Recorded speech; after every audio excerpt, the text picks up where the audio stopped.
Bentuk kegiatan meliputi liga seni tari dengan mengusung tema ekspresi gerak estetik dalam tradisi etnik.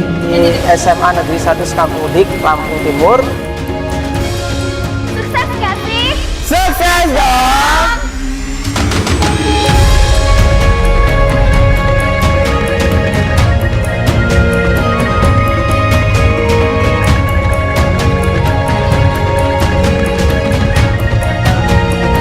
Tentunya ini merupakan suatu kegiatan yang sangat positif dalam rangka mengembangkan kreativitas anak-anak kita, terutama di bidang seni, terutama dalam rangka mewarisi ajaran budaya atau warisan leluhur kita tentang seni budaya Lampung.